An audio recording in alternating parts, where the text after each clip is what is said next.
নমস্কার, আজকে আমি এসেছি WBPSC sub assistant engineering recruitment examination 2007-এর 16 থেকে 30 পর্যন্ত প্রশ্নের উত্তর। আসা যাক প্রথম প্রশ্নে, question number 16। In rolled steel beam shear force is mostly registered by. এখানে বলছে যে একটা রোল স্টিল বিমের কোন অংশটা শিয়ার ফোর্সকে মোস্টলি রেজিস্ট করে থাকে। তো ধরে নেওয়া যাক একটা রোল স্টিল বিম আছে আই সেকশনের একটা রোল স্টিল বিম আছে। তো এর ওয়েব পার্ট শিয়ার ফোর্সকে রেজিস্ট করে অ্যান্ড ফ্লেঞ্জ পার্ট বেন্ডিং মোমেন্টকে রেজিস্ট করে। তাহলে অপশান দেখে নেওয়া যাক। Option A web only, option B flange only, option C web and flange together, option D none of this. তাহলে এখানে সঠিক অ্যান্সার হবে অপশান এ ওয়েব অনলি। আচ্ছা, রোল স্টিল বিম কি? রোল স্টিল বিম হচ্ছে যে বিম রোলিং মিলে তৈরি করা হয়, সেটাই হচ্ছে রোল স্টিল বিম। পরবর্তী প্রশ্ন, question number 17। In designing A riveted joint it is assume that. এখানে বলছে একটা রিভেটেড জয়েন্টের ডিজাইন করার সময় কি কি অ্যাজিউম করা হয়। প্রথমে অপশান দেখে নিই। Option A load is uniformly distributed among all the rivets. প্রত্যেকটা রিভেটের মধ্যে লোড ইউনিফর্মলি ডিস্ট্রিবিউট হয়। Option B rivet hole is completely filled by rivet. Rivet দ্বারা রিভেট হোল কমপ্লিটলি ফিল্ড হয়ে যায়। Option C friction between plates is neglected. দুটো প্লেটের মধ্যে যে ফ্রিকশন সেটা নেগলেক্ট করা হয়। Option D all of the above. এখানে সঠিক অ্যান্সার হবে option D all of the above. পরবর্তী প্রশ্ন, question number 18। The approximate ratio of compressive strength of 15 centimetre dia and 30 centimetre high concrete cylinder to that of 15 centimetre cube of same concrete is. এখানে বলছে একটা 15 centimetre dia এবং 30 centimetre high concrete সিলিন্ডারের সাথে একটা 15 centimetre কিউবের compressive স্ট্রেংথের approximate ratio কত হবে। একটা সিলিন্ডার বাই একটা কিউবের কম্প্রেসিভ স্ট্রেংথের রেশিও হয় 0.77 টু 0.96। তাহলে এখানে অপশান দেখে নিই। Option A 1.20, option B 1.00, option C 0.8, option D 0.9। এখানে সঠিক অ্যান্সার হবে অপশান সি 0.8। আচ্ছা, এখানে অপশান ডি কেন কারেক্ট হবে না? এখানে যদি হাই স্ট্রেংথ কংক্রিট দেওয়া থাকতো, হাই স্ট্রেংথ কংক্রিট, তাহলে 0.9 সেখানে ঠিক হতো। কিন্তু যেহেতু এখানে হাই স্ট্রেংথ কংক্রিট কিছু বলা নেই, তাহলে এখানে সঠিক অ্যান্সার হবে অপশান সি 0.8। পরবর্তী প্রশ্ন, question number 19। Age of tree can be estimated. কোনো একটা গাছের এজ কিভাবে এস্টিমেট করা হয় বা কার দ্বারা এস্টিমেট করা হয়? তো আমরা জানি কোনো একটা গাছের এজ আমরা এস্টিমেট করে থাকি অ্যানুয়াল রিং দ্বারা। অ্যানুয়াল রিং, তাই তো? তাহলে অপশান দেখে না যায়। Option A from the height of the tree, গাছের height. Option B diameter of the বাস্কের diameter. Option C diameter of cambium লেয়ারের diameter. Option D from number of rings of the bark. এখানে Rings মানে annual রিংসই বলতে চেয়েছে। তাহলে এখানে সঠিক অ্যান্সার হবে option D from number of rings of the bark. Question number 20। Plywood has the advantage of. প্লাইউডের কি অ্যাডভান্টেজ আছে? আগে অপশান দেখে নিই। Option A greater tensile strength in longer direction. Longer ডিরেকশনে গ্রেটার টেনসাইল স্ট্রেংথ হবে, মানে বেশি টেনসাইল স্ট্রেংথ হবে। Option B greater tensile strength in shorter direction. Shorter ডিরেকশনে বেশি টেনসাইল স্ট্রেংথ হবে। Option C same tensile strength in all direction. সব ডিরেকশনেই সেম টেনসাইল স্ট্রেংথ হবে। Option D none of the above. এখানে সঠিক অ্যান্সার হবে option C same tensile strength in all direction. কোনো একটা প্লাইউড আছে, সেই প্লাইউডের শর্টার ডিরেকশন অথবা লঙ্গার ডিরেকশন, এই বোথ ডিরেকশনেই সেম টেনসাইল স্ট্রেংথ পাওয়া যায়। পরবর্তী প্রশ্ন, question number 21। Gypsum is generally added through cement for reducing the fast reacting property of. এখানে বলছে জিপসাম সিমেন্টের সঙ্গে মেশানো হয় কোন কম্পাউন্ডের ফাস্ট রিঅ্যাক্টিং প্রপার্টিকে রিডিউস করার জন্য। তাহলে সিমেন্টের সাথে যখন জল মেশানো হয় তখন সর্বপ্রথম C3A রিঅ্যাক্টিং করা চালু করে। যখন C3A রিঅ্যাক্টিং করা চালু করে, এটা খুব দ্রুত রিঅ্যাক্ট করে এবং সিমেন্টকে ফ্ল্যাশ সেট প্রদান করে। ফ্ল্যাশ সেটিং এর জন্য দায়ী হচ্ছে C3A। তাহলে এই C3 এর ফাস্ট রিঅ্যাক্টিং প্রপার্টিকে কমানোর জন্য বা রিডিউস করার জন্য জিপসাম ইউজ করা হয়। তাহলে অপশান দেখে নিই। Option A tricalcium aluminate, option B tricalcium silicate, option D C dicalcium silicate, option D tetracalcium aluminoferrite. এখানে সঠিক অ্যান্সার হবে ট্রাইক্যালসিয়াম অ্যালুমিনেট অথবা C3A। পরবর্তী প্রশ্ন, question number 22, the slope of a flight of a stair should not be less than. বলছে কি একটা স্টিয়ারের slope of flight should not be less than, ন্যূনতম কত হবে? Slope of the flight of a stair ন্যূনতম কত হবে? তাহলে slope of flight of a stair হয় 25 degree to 40 degree, 25 degree to 40 degree. অপশান দেখে নেওয়া যাক। Option A 10 degree, option B 20 degree, option C 30 degree, option D 40 degree. আচ্ছা, এখানে 25 ডিগ্রি নেই, তাহলে তার বদলে এখানে আছে 30 ডিগ্রি। তাহলে এখানে সঠিক অ্যান্সার হবে 30 ডিগ্রি। যদি 25 ডিগ্রি থাকতো তাহলে 25 ডিগ্রি সঠিক অ্যান্সার হতো, যেহেতু এখানে 25 ডিগ্রি নেই তাহলে এটা 30 ডিগ্রি ইজ কারেক্ট অ্যান্সার। পরবর্তী প্রশ্ন, question number 23, the minimum depth of foundation in clay soil is. Clay সয়েলে ফাউন্ডেশনের মিনিমাম ডেপথ কত হয়? ক্লেই সয়েলে ফাউন্ডেশনের মিনিমাম ডেপথ হয় 900 mm। তাহলে অপশান দেখে নিই। অপশান এ 50 সেন্টিমিটার অথবা 500 mm, option B 70 centimetre, option C 90 centimetre, option D 120 centimetre. তাহলে এখানে option C is correct, 90 centimetre or 900 mm। পরবর্তী প্রশ্ন, question number 24, in case of ordinary building without basement the convenient position for damp proof course lies. এখানে কি বলছে?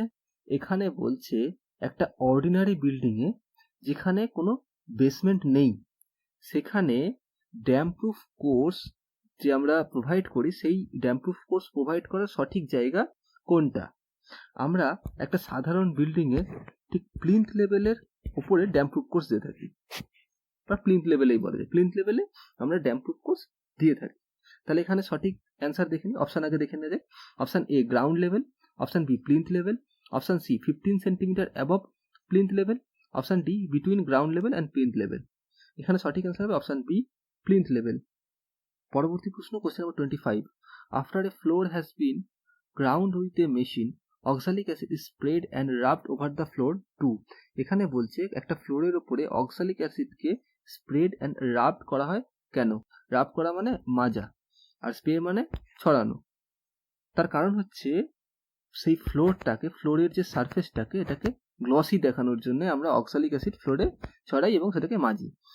তাহলে option দেখে নিই। Option A make the surface glossy, option B make the floor voids, option C fill the voids, option D make the surface durable.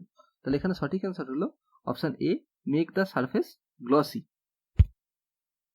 পরবর্তী প্রশ্ন, question number 26, the principle of working from whole to the part is used in surveying because. এখানে কি বলছে? আমরা working from whole to the part surveying এ use করে থাকি কেন? আমরা হোল টু দ্য পার্ট কেন ইউজ করি, পার্ট টু দ্য হোল কেন ইউজ করি না? দেখে না, যে ধরা যাক একটা সার্ভে এরিয়া আছে, আমাদেরকে এখানে সার্ভে করতে হবে। তো এই এরিয়া, সার্ভে এরিয়ার আউটার মোস্ট পয়েন্টে আমরা কিছু কন্ট্রোল পয়েন্ট নিয়ে নিলাম। সেই কন্ট্রোল পয়েন্টের সাপেক্ষে আমরা এর ভিতরে আরো কিছু পয়েন্ট নিলাম, এগুলোকে জুড়ে দিলাম। তার ভিতরে আরো কিছু পয়েন্ট নিলাম। তো আমাদেরকে এইভাবে সার্ভে করতে বলে, তার কারণ হচ্ছে এইভাবে সার্ভে করার ফলে অ্যাকুমুলেশন অফ এরর মিনিমাইজ হয়ে যায়। তার কারণ কি? তার কারণ হচ্ছে error E is proportional to L. তাহলে এখানে যদি এই লাইন বরাবর কোনো এরর আসে, তাহলে যখন আমরা ভিতরের লাইনে যাব তখন লেন্থ কমে যাচ্ছে। তাহলে কি হবে? এররের মানও কমে যাবে, মিনিমাইজ হয়ে যাবে। আরো ভিতরে গেলে এররের মান আরো মিনিমাইজ হয়ে যাবে, তাহলে এররটা ধীরে ধীরে কমে আসছে। এবার যদি পার্ট টু দ্য হোল হতো তাহলে কি হতো? যদি পার্ট টু দ্য হোল হতো তাহলে আমাদেরকে প্রথমে ভিতরে করতে হতো, তারপরে ধীরে ধীরে আউটার মোস্ট পয়েন্টে যেতাম। তাতে কি হতো, যদি ভিতরেই কোনো এরর আসতো, এই লাইনে যদি কোনো এরর চলে আসে, তাহলে তার বাইরের লাইনে এরর আরো বেড়ে যাবে। যেহেতু লেন্থ বাড়ছে তাহলে এর মান আবার বাড়বে। সেই জন্য আমরা working from whole to the part করে থাকি। তাহলে অপশন দেখেন, option A plotting become easy, option B survey work can be complete quickly, option C accumulation of errors is prevented, option D all of the above।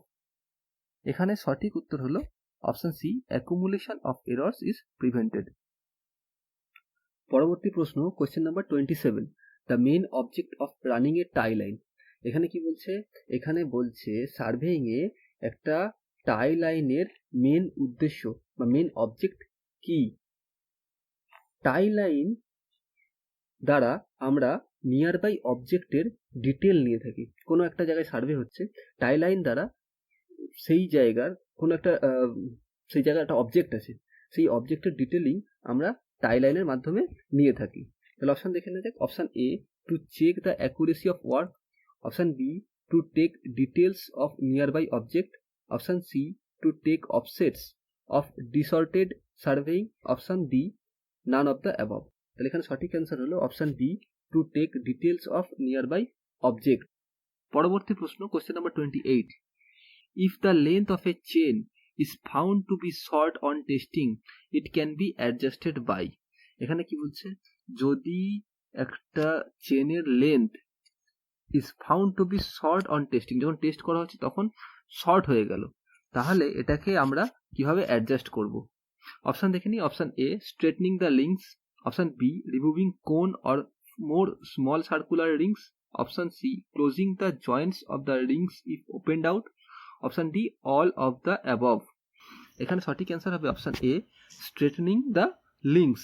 লিঙ্ককে straightening করে আমরা কোনো একটা চেনের লেন্থকে বাড়াতে পারি। পরবর্তী প্রশ্ন question number 29, the whole circle bearing of a line is 285 degree, its reduce bearing is. এখানে বলছে কোনো একটা লাইনের হোল সার্কেল বিয়ারিং কত, 285 ডিগ্রি, তাহলে এর রিডিউস বিয়ারিং কত হবে। তো প্রথমে দেখে নেওয়া যাক, এটা হচ্ছে নর্থ, এটা হচ্ছে ইস্ট, এটা হচ্ছে সাউথ, এটা হচ্ছে ওয়েস্ট। তাহলে হোল সার্কেল বিয়ারিং কি, হোল সার্কেল বিয়ারিং নর্থ থেকে আমরা মেজার করি এবং সেটা ক্লকওয়াইজ হয়। তাহলে এখান থেকে এটা 90, এখান থেকে এটা 180, এখান থেকে এটা 270 পর্যন্ত গেল, তাহলে বাকি কত 15 ডিগ্রি। তাহলে এটা কার মধ্যে আসছে, নর্থ টু ওয়েস্ট 285 ডিগ্রি। তাহলে লাইনটা এইভাবে আসবে, এইটা হলো হোল সার্কেল বিয়ারিং, এর মাপ হচ্ছে 285 ডিগ্রি। তাহলে আমাদেরকে রিডিউস বিয়ারিং বার করতে গেলে কি করতে হবে, নর্থ থেকে অথবা সাউথ থেকে ইস্ট বা ওয়েস্টের দিকে কতটা আছে সেটা যদি আমরা জানতে পারি তাহলে সেটাই হচ্ছে রিডিউস বিয়ারিং। তাহলে এটা নর্থ ওয়েস্টে যেহেতু আছে আমাদেরকে জানতে হবে যে নর্থ থেকে ওয়েস্টের দিকে কতটা অ্যাঙ্গেলে লাইনটা রয়েছে। তাহলে আমাদেরকে বার করতে হবে এই মাপটা, এই অ্যাঙ্গেলটা। তাহলে টোটালটা কত, টোটালটা হচ্ছে 360, তার থেকে আমরা মাইনাস করে দেবো 285, তাহলেই আমাদের এই অ্যাঙ্গেলটা বেরিয়ে আসবে। টোটালটা হচ্ছে 360 মাইনাস 285, তাহলে কত এলো 75 ডিগ্রি। North 75 degree west. তাহলে অপশান দেখে নিই।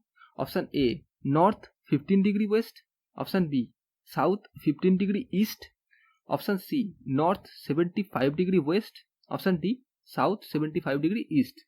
এখানে সঠিক অ্যান্সার হলো option C north 75 degree west. পরবর্তী প্রশ্ন এবং আজকের শেষ প্রশ্ন question number 30, plotting of inaccessible points on a plane table is done by. এখানে বলছে প্লেন টেবিলের দ্বারা একটা ইনএক্সেসিবল পয়েন্টের প্লটিং করা হচ্ছে, এটা আমরা কোন মেথডে করব। প্রথমে বলে রাখি যে ইন্টারসেকশন মেথড হলো most suitable method for hilly area যেখানে it is difficult to measure a horizontal distance. তো আমরা হিলি এরিয়াসে বা ইনএক্সেসিবল পয়েন্টসে প্লটিং করব by intersection method. Okay, option দেখে নিই। Option A intersection, option B resection, option C radiation, option D traversing. তাহলে সঠিক অ্যান্সার হবে অপশান এ ইন্টারসেকশন। ইনএক্সেসিবল পয়েন্টে আমরা প্লটিংয়ের জন্যে ইন্টারসেকশন মেথডকে চুজ করি। ওকে, তাহলে আজকে এখানে শেষ করছি। Thank you for watching.